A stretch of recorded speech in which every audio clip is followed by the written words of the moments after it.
اللہ اللہ اللہ اللہ۔ بعض لوگ دوستوں کے ساتھ چہک چہک کے باتیں کر رہے ہوتے ہیں، گاہک کے ساتھ ہنس ہنس کے بول رہے ہوتے ہیں، بچوں کے ساتھ بھی ان کا رویہ بہت اچھا ہوتا ہے، بھائیوں کے ساتھ، رشتہ داروں کے ساتھ، ماں باپ کے ساتھ رویہ بہت اچھا ہوتا ہے، لیکن بیوی کے ساتھ ان کا رویہ تلخ ہوتا ہے۔ وہ سمجھتے ہیں کہ یہ ہماری محتاج ہے۔ تو حضور علیہ الصلوۃ والسلام نے کس قدر نمایاں کردار اور اپنی سیرت کا پہلو لوگوں کے سامنے رکھا کہ کہیں یہ چیز نظر انداز نہ ہو جائے۔ آخری جو وصیتیں حضور علیہ السلام نے اپنی امت کے نام کی تھی وہ یہی تھی۔ ایک تو الصلاۃ الصلاۃ الصلاۃ 3 مرتبہ کہا، میں تمہیں نماز کی وصیت کرتا ہوں، نماز کی وصیت کرتا ہوں، نماز کی وصیت کرتا ہوں۔ اور دوسرا غلاموں اور بیویوں کے بارے میں اللہ سے ڈرنے کی وصیت کی تھی۔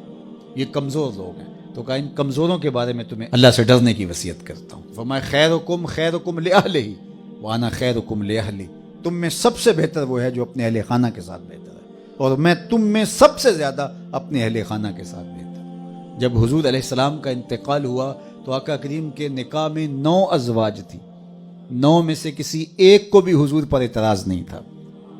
یہ حضور کے کردار کی چمک ہے، یہ حضور کے سیرت کا جلی عنوان ہے۔ ام المومنین سیدہ عائشہ رضی اللہ تعالیٰ عنہا فرماتی ہیں کہ ایک دن میں کٹورے میں پانی پی رہی تھی کہ حضور تشریف لے آئے، تو مجھے دیکھا تو کہا عائشہ ذرا تھوڑا پانی میرے لیے بھی چھوڑنا، تو میں نے پانی چھوڑ دیا، تو حضور نے میرے ہاتھ سے آب خودا لیا، پانی پینے لگے تو رک گئے، اور پھر فرمایا عائشہ ذرا بتانا تم نے ہونٹ کہاں لگائے تھے؟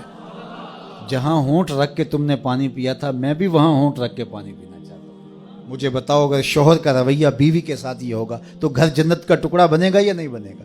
اس کو کتنی محبت پیدا ہوگی، کتنی اپنائیت ملے گی شوہر کی طرف سے، تمہارے گھر جنت بن جائے، ہمسائیگی میں خوشبو پھیلے، محلے میں ضرورت مندوں کی ضرورت کا خیال رکھے، کبھی کسی کے ساتھ دھوکہ نہ کریں، جھوٹ نہ بولیں، معاشرے کے پسے ہوئے طبقوں کو اٹھائیں، ان کو کھڑا کریں، ان کے ضرورت کے کام۔ یہ میرے حضور علیہ السلام کا دیا ہوا دین ہے، یہ حضور کی محبت کا ہم سے تقاضا ہے، یہ حضور کی سیرت کو اختیار کرنے کا ایک خوبصورت رنگ ہے۔